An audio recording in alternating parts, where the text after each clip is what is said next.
Good evening student, welcome to my YouTube channel PT study classes.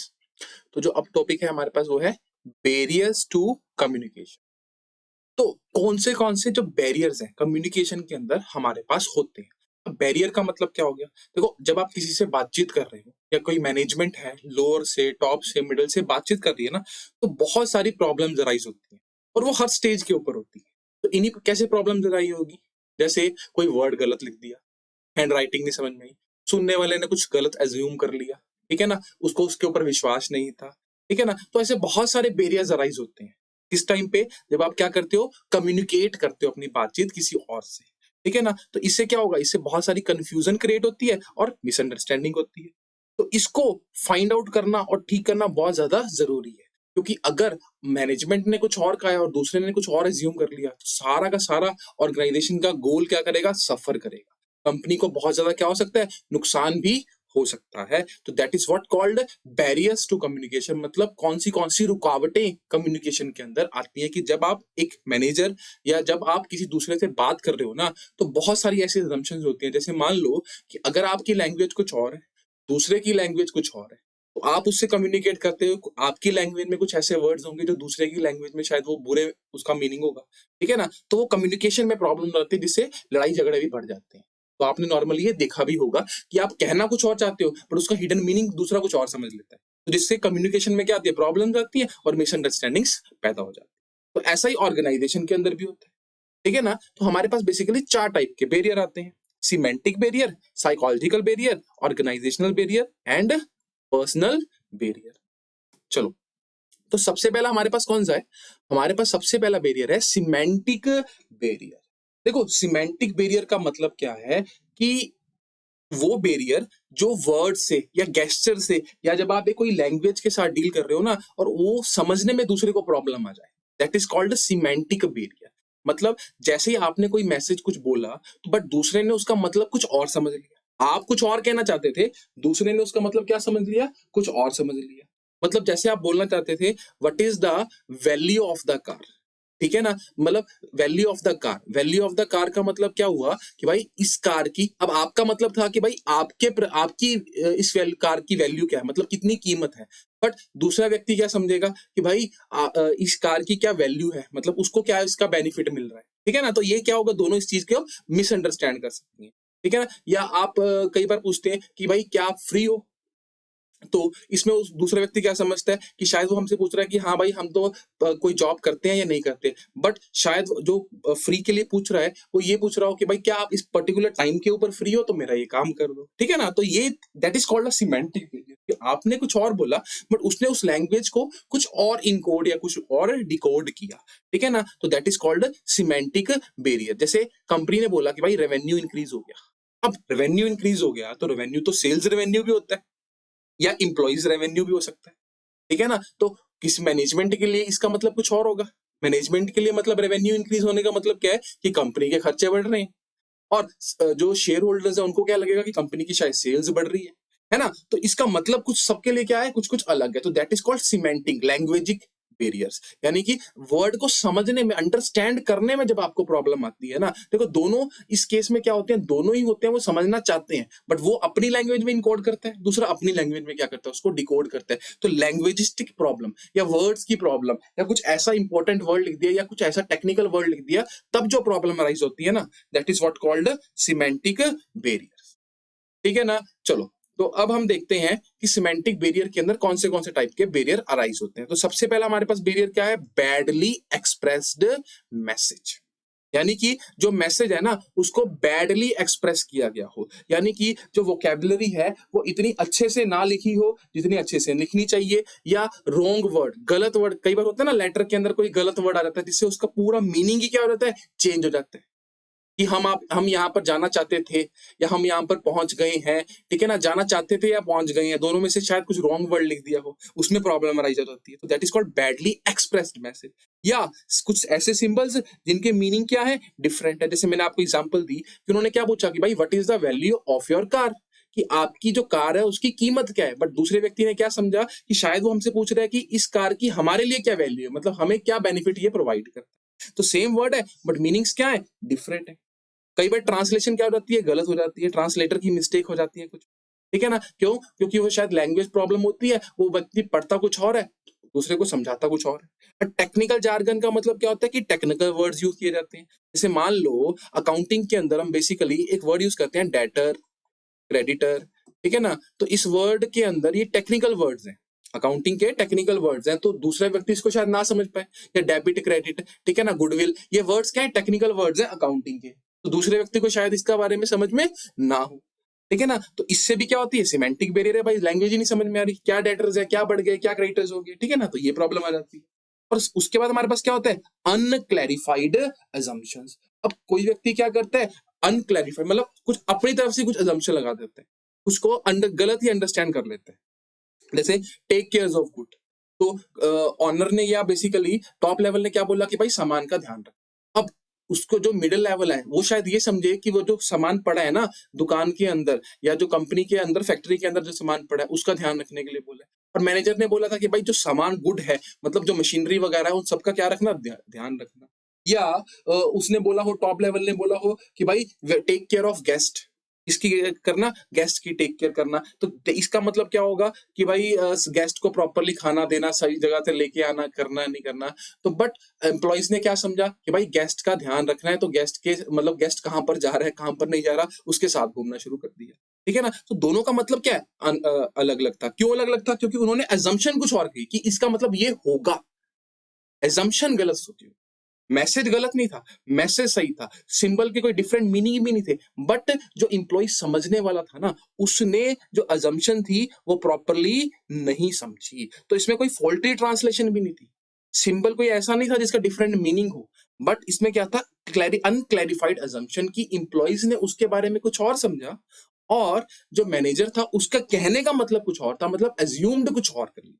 और body language and gesture decoding, तो आपने बहुत बार देखा होगा कि कोई व्यक्ति का गेस्चर कुछ और कह रहा होता है और वर्ड्स में कुछ और कह रहा होता है, मतलब जैसे हम बोलते हैं कि नॉर्मली हमने फिल्मों में भी देखा है कि हम देखते हैं कि भाई जो कोई व्यक्ति झूठ बोल रहा है ना तो वो शायद आंखें नीचे को करके बोल रहा होगा, तो मतलब उसके फेस इंप्रेशन ये चीज बता नहीं रहे होते, या कोई आपसे मतलब रिक्वेस्ट कर रहा है बट उसके हम देखते हैं कि भाई इसकी एटीट्यूड तो रिक्वेस्ट वाला नहीं है बट वो बोल रहा है, रिक्वेस्ट से रहा होता है, तो ठीक है ना, तो ये भी क्या होता है, बॉडी लैंग्वेज और गेस्चर में डिकोडिंग हो जाती है। तो हमारे पास एक बहुत जो इसके अंदर केस स्टडी बनती है वो बनती है अनक्लैरिफाइड अजम्पशन। तो अनक्लैरिफाइड अजम्पशन का मतलब क्या है, कोई गलत वर्ड नहीं दिया, मैसेज भी प्रॉपरली लिखा हुआ है, दिक्कत क्या हुई कि समझने में, एज्यूम करने में कि इसका मतलब ये होगा, दोनों की क्या है, गलतियां, ठीक है ना, तो that is what called unclarified assumption. तो ये थे हमारे पास सिमेंटिक बैरियर, जहां पर गलती किसके अंदर होती है, लैंग्वेज प्रॉब्लम के अंदर हो जाती है, वर्ड्स के अंदर गलती होती है, दोनों प्रॉपरली क्वालिफाइड है समझने के लिए, बट उसके हिसाब से उसका मतलब कुछ और था,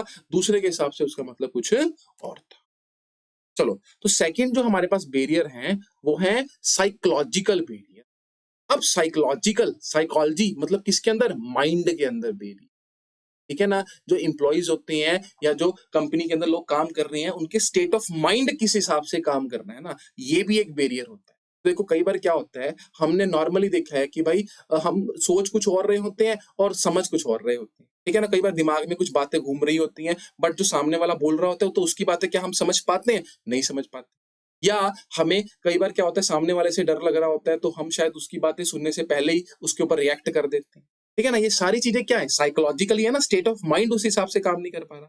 तो जैसे एक डिस्टर्ब पर्सन है, डिस्टर्ब पर्सन कैसे हो गया, उसकी अभी थोड़ी देर पहले कोई लड़ाई झगड़ा हुआ हो, ठीक है ना, तो वो क्या नहीं कर सकता, कम्युनिकेट नहीं कर सकता प्रॉपरली, इसके साथ कम्युनिकेट नहीं कर सकता, वो सामने वाले के साथ जिसकी लड़ाई, वो प्रॉपरली बात कर पाता है, नहीं कर पाता, ठीक है, या कोई एंग्री रिसीवर है, वो क्या उस चीज का रियल मीनिंग समझ पाएगा, समझ ही नहीं पाएगा, भाई गुस्से के अंदर सही बात भी उसको क्या लगेगी, गलत लगेगी, ठीक है ना, तो ये सारा किसकी खेल है, ये सारी है स्टेट ऑफ माइंड की, कोई वर्ड नहीं गलत, कोई लैंग्वेज की प्रॉब्लम नहीं है, बट आपका दिमाग उस समय काम नहीं कर रहा, या काम कर रहा है कुछ और चीजों में काम कर रहा है, उस चीजों को सुनना नहीं चाह रहा। तो सबसे पहले इसके अंदर क्या आएगा, प्री मैच्योर इवेल्युएशन, मतलब सुनने से पहले ही हमने क्या कर ली, जजमेंट कर दी, यानी कि मैनेजर ने क्या किया, इंप्लॉइज को बुलाया तो इंप्लॉइज ने पहले ही सोच लिया कि भाई ये तो हमें ना डांटने के लिए बुला रहा है, शायद जो मैनेजर बुला रहा था वो उनको प्रेस करने के लिए बुला रहा था या उसको उनको समझाने के लिए बुला रहा था, ठीक है ना, तो that is what called pre mature evaluation. और उसके बाद क्या होता है, लैक ऑफ अटेंशन। अब लैक ऑफ अटेंशन क्या होता है कि भाई सुनना ही नहीं चाहते, अटेंशन ही नहीं, आप सुनना क्यों नहीं चाहते, अटेंशन क्यों नहीं है? क्योंकि दिमाग में कुछ और चल रहा होता है, कुछ और सोच रहे होते हैं। Pre occupied mind not receive. जैसे स्कूल के अंदर देखा होगा, कुछ बच्चे क्या करते हैं, टीचर की बात को ध्यान से सुनते हैं, कुछ नहीं सुनते। क्यों नहीं सुनते? क्योंकि उनके दिमाग में कुछ और चल रहा होता है, खेलने की बातें चल रही होती हैं, क्या खाएंगे, क्या पिएंगे, ये चीजें चल रही होती हैं, ठीक है ना। तो अटेंशन नहीं है, स्टेट ऑफ माइंड नहीं है उस समय। लॉस ऑफ ट्रांसमिशन, ये कौन लोग होते हैं? देखो, ये सुनते तो प्रॉपरली है, ठीक है ना, उस बात को समझते भी प्रॉपरली हैं, बट उनको वो चीजें क्या नहीं रहती हैं, ज्यादातर याद नहीं रहती हैं। रिटेंशन उनकी क्या है? पुअर रिटेंशन, ठीक है ना। तो that is called loss of transmission and poor transmission, ठीक है ना। तो जब एक व्यक्ति को मैसेज बताया जाता है ना, तो वो उसको क्या नहीं कर पाता, याद नहीं कर पाता, या मतलब उसको सुना समझा प्रॉपरली, बट आगे कन्वे करना था तो ओरिजिनल मीनिंग पता ही नहीं चला क्या हो गया क्या नहीं। तो ये भी किसकी प्रॉब्लम है? स्टेट ऑफ माइंड की प्रॉब्लम है, ठीक है ना। अच्छा, उसके बाद सबसे इंपॉर्टेंट क्या आती है? डिस्ट्रस्ट। डिस्ट्रस्ट मतलब क्या होता है? ना सेंडर को ना रिसीवर को, दोनों को एक दूसरे पर विश्वास होता ही नहीं। उनको लगता ही नहीं है कि भाई, मैनेजर को लगता है कि सबॉर्डिनेट काम का नहीं है, सबॉर्डिनेट को लगता है कि भाई मैनेजर का काम नहीं है। तो फिर क्या दोनों एक दूसरे की बात सुनेंगे? नहीं, क्योंकि दिमाग में ही उन्होंने ये बात बिठा ली है कि हमें इस पे भरोसा नहीं करना। तो ये थे हमारे पास साइकोलॉजिकल बैरियर। तो साइकोलॉजिकल बैरियर में कोई लैंग्वेज प्रॉब्लम है? नहीं। किसमें प्रॉब्लम है? State of mind. आप दिमाग से उस बात को समझ नहीं रहे हो, आप सुनना ही नहीं चाहते, आप प्री मैच्योर एवेल्यूशन करके बैठे हो, आपकी अटेंशन नहीं है, अटेंशन है बट रिटेंशन नहीं है, याद नहीं रख पा रहे उस चीज। चलो, थर्ड हमारे पास कौन से बैरियर्स होते हैं? थर्ड होते हैं हमारे पास ऑर्गेनाइजेशनल बैरियर, यानी कि जो ऑर्गेनाइजेशन की स्ट्रक्चर है ना, उसमें दिक्कत होती है। अथॉरिटी किसी को ज्यादा दे रखी होती है, किसी की रिस्पॉन्सिबिलिटी ज्यादा दे रखी होती है, ठीक है ना। कोई रूल्स एंड रेगुलेशन इतने स्ट्रिक्ट होते हैं कि आप अपनी बात नहीं कह पाते, या आपको डर होता है कि आपको पनिशमेंट मिलेगी, ठीक है ना। ये सारे भी किसका काम करते हैं? बैरियर का काम करते हैं। तो इसमें कोई स्टेट ऑफ माइंड नहीं काम करता, ना कोई वर्ड गलती है, बट ऑर्गेनाइजेशन की स्ट्रक्चर में प्रॉब्लम होती है। जैसे सबसे पहले हम इसकी बात करें कि ऑर्गेनाइजेशन की पॉलिसी। ऑर्गेनाइजेशन की पॉलिसी का मतलब क्या हो गया कि भाई मान लो कोई ऑर्गेनाइजेशन की पॉलिसी ऐसी थी जो सपोर्टिव नहीं थी, या हाईली सेंट्रलाइज। अब हाईली सेंट्रलाइज मतलब सिर्फ एक ही व्यक्ति की सुनी जाती है, टॉप मैनेजमेंट।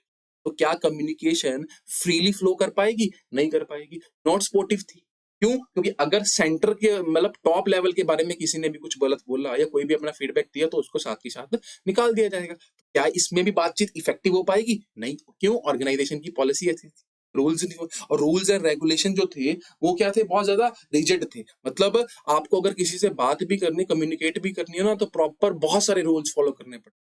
लाइक और कॉम्प्लिकेटेड प्रोसीजर था अगर कोई फीडबैक पहुंचानी थी, कोई बॉक्स के अंदर कोई बात बतानी थी, ठीक है ना। तो ये भी क्या था? ऑर्गेनाइजेशन की प्रॉब्लम थी। तो इससे कम्युनिकेशन अच्छा हो पाएगा? सवाल ही नहीं पैदा होता। अब थर्ड क्या था? Status difference. अब स्टेटस डिफरेंस मतलब क्या था कि भाई जो हायर स्टेटस का व्यक्ति होता था ना, वो जूनियर से ढंग से बात ही नहीं कर रहा, क्योंकि ऐसी स्ट्रक्चर ही नहीं बनाई ऑर्गेनाइजेशन ने कि जूनियर से, और अगर बात भी कर रहा है तो उनका प्रॉपर्ली रिप्लाई नहीं कर रहा। तो क्या उनके बीच में अच्छी कम्युनिकेशन हो पाएगी? नहीं हो पाएगी। कॉम्प्लेक्सिटी ऑन ऑर्गेनाइजेशन मतलब long chain of command. Top middle को करेगा, मिडिल लोअर को करेगा, लोअर सुपरवाइजर को, एक बहुत लंबी चेन फॉलो करनी पड़ती थी। तो जो व्यक्ति कम्युनिकेट करना भी चाहता था ना, वो बोलता था छोड़ भाई, कौन कम्युनिकेट करेगा। क्यों? इतना बुरा स्ट्रक्चर बना रखा। और ऑर्गेनाइजेशन में फैसिलिटीज नहीं थी। क्या नहीं थी? सुजेशन बॉक्स नहीं था, कंप्लेंट बॉक्स नहीं था, ठीक है ना। अब सुजेशन बॉक्स नहीं होगा, कंप्लेंट बॉक्स नहीं होगा, तो जो इन्फॉर्मेशन प्रॉपर्ली फ्लो करनी है ना, फीडबैक्स जो मेन इन्फॉर्मेशन होती है, फीडबैक इन्फॉर्मेशन तो टॉप लेवल में फ्लो कर देगा, बट फीडबैक नहीं मिल पाएगी ना, तो कम्युनिकेशन प्रोसेस प्रॉपर नहीं फॉलो हो पाएगा। क्योंकि फीडबैक नहीं मिल रही। क्यों नहीं मिल रही? कोई कंप्लेंट बॉक्स नहीं है, कोई सजेशन बॉक्स नहीं है। जो टॉप सुनना चाहते हैं आप वही सुना रहे हो, अगर कुछ गलत कर रहे हो तो आपको निकाल दिया जाएगा। तो ये सारी प्रॉब्लम किसके अंदर थी? ये सारी थी ऑर्गेनाइजेशन के अंदर। कोई वर्ड की गलती नहीं थी, कोई स्टेट ऑफ माइंड किसी का ठीक नहीं। किसके अंदर गलती थी? ऑर्गेनाइजेशन के अंदर गलती। अच्छा, लास्ट हमारे पास कौन से थे? Personal barrier. पर्सनल बैरियर का मतलब क्या होता है? ठीक है ना। तो जब वो जो एम्प्लॉई होता है, या जो सुनना चाहता है ना, या जो सुनाना चाहता है, कम्युनिकेशन करना चाहता है, receiver and sender both, when, ठीक है, sender and receiver both change the meaning of the text for his self interest। अब पर्सनल इंटरेस्ट उनका आ जाता है, कोई स्टेट ऑफ माइंड नहीं है, पर्सनल इंटरेस्ट है। वो अपने हिसाब से उस मीनिंग को क्या करते हैं? चेंज करते हैं। तो that is called a personal barrier, कि भाई पर्सनली हम कम्युनिकेट नहीं करना। तो ऑर्गेनाइजेशन भी अच्छी है, स्ट्रक्चर भी अच्छा है, वर्ड भी प्रॉपरली लिखे हुए हैं, स्टेट ऑफ माइंड भी दोनों साउंडली अच्छे हैं, कोई लड़ाई झगड़ा नहीं हो रखा, बट उनका पर्सनल इंटरेस्ट बीच में आ जाता है। तब वो अच्छे से क्या नहीं कर पाते हैं? आपस में बातचीत नहीं कर पाते। जैसे fear of challenge of authority, यानी कि कई बार इंप्लॉई को क्या होता है? डर होता है कि भाई अगर हमने fear of superior to hamper authority when information pass to subordinate. अब क्या होता है एम्प्लॉइज को डर कि अगर हमने सबॉर्डिनेट्स को ना इंफॉर्मेशन क्या कर दी, अगर पास कर दी ना, तो शायद हमारी अथॉरिटी क्या हो सकती है, जा सकती है। तो ये इनका क्या है, पर्सनल इंटरेस्ट है, ठीक है ना, कि अगर हमने थोड़ी सी भी इंप्लॉइज के बारे में ये चीज बात कर दी, या इंप्लॉइज को प्रॉपरली इंफॉर्मेशन, अपने सबॉर्डिनेट्स को प्रॉपरली इंफॉर्मेशन दे दी ना कंपनी की, ठीक है ना, तो शायद हमारे से ये अथॉरिटी छीन ली जाए। तो उनका सेल्फ, देखो कम्युनिकेशन करना बहुत ज्यादा जरूरी था, सबॉर्डिनेट को ये बताना जरूरी था कि भाई कैसे कैसे काम कर रहे हैं। बट उनको डर क्या लगता है कि अगर सबॉर्डिनेट ना कहीं पता बड़ा बन जाए, हम ना छोटे रह जाए, हमारे से अथॉरिटी ना लेकर उनको ना दे दी जाए, उसका प्रमोशन ना कर दिया जाए। तो इसमें क्या आ गया, क्यों नहीं कम्युनिकेशन अच्छी हो पाई, बिकॉज सेल्फ इंटरेस्ट घुस गया, लैक ऑफ कॉन्फिडेंस। इसको, सीनियर को अपने सबॉर्डिनेट के ऊपर कॉन्फिडेंस ही नहीं था, उनको क्या लगता था कि ये इनकैपेबल, इनकम्पिटेंट है। अब ये भी क्या है, सेल्फ इंटरेस्ट है, ठीक है ना, उनको ये नहीं था कि वो इसको ट्रेंड करें, उनको लगा नहीं भाई ये तो कॉम्पिटेंट नहीं है, तो हम इनको बात बताएंगे नहीं। अनविलिंगनेस टू कम्युनिकेट, सबॉर्डिनेट जो थे वो कम्युनिकेट नहीं करना चाहते थे। क्यों, शायद किसी सबॉर्डिनेट की उसके साथ लड़ाई हो रखी थी, तो पर्सनल इंटरेस्ट आ गया ना, सेल्फ इंटरेस्ट, तो वो बोलता मैंने इसको बात ही नहीं करनी इसके साथ। तो अनविलिंगनेस टू कम्युनिकेट और लैक ऑफ प्रॉपर इंसेंटिव। अगर कोई इंसेंटिव नहीं मिलेगा, कोई मोटिवेशन नहीं होगी, कोई मोटिवेशन नहीं होगी, तो किसी प्रकार की कोई पार्टिसिपेशन करेगा कोई एम्प्लॉय, नहीं करेगा। वो क्यों करेगा कम्युनिकेशन प्रोसेस, क्यों करेगा, क्योंकि उसको पता है कि अगर मैं कोई सजेशन दूंगा भी तो मेरे को कौन सा एक्स्ट्रा कोई पैसा मिलने वाला है। उसका वो क्या देख रहा है, इसके अंदर भी वो अपना सेल्फ इंटरेस्ट देख रहा है। तो इन चारों बैरियर के अंदर क्या था, इन चारों बैरियर के अंदर सेल्फ इंटरेस्ट था। भाई हमसे अथॉरिटी ना ले ली जाए, हमें कॉन्फिडेंस नहीं है, हमें, ठीक है ना, मैं बात नहीं करना चाहता, हमें प्रॉपरली पैसा नहीं दिया जाएगा। तो सब में क्या आ गया, मैं, सेल्फ इंटरेस्ट, हम आ गए, ठीक है ना। तो सेल्फ इंटरेस्ट जहां पर आ गया, वो कौन सा बैरियर था, पर्सनल बैरियर था। अच्छा, तो ये थे हमारे पास सारे बैरियर्स, और कैसे हम इन सभी को, कम्युनिकेशन को अपनी दूर करके अपनी कम्युनिकेशन को इफेक्टिव कर पाएंगे।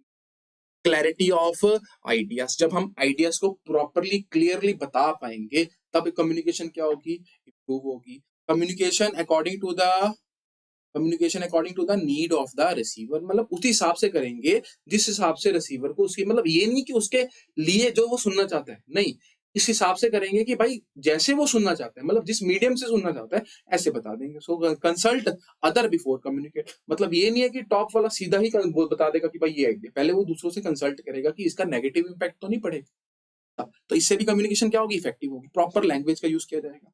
Convey things to help and value the listener, ठीक है ना, चीजें बताई जाएंगी और उनकी बातें भी क्या की जाएंगी, सुनी जाएंगी। प्रॉपर फीडबैक लिया जाएगा। Communicate for present as well as future, आज के लिए भी और फ्यूचर के लिए भी, दोनों के लिए प्रॉपरली कम्युनिकेट किया जाएगा।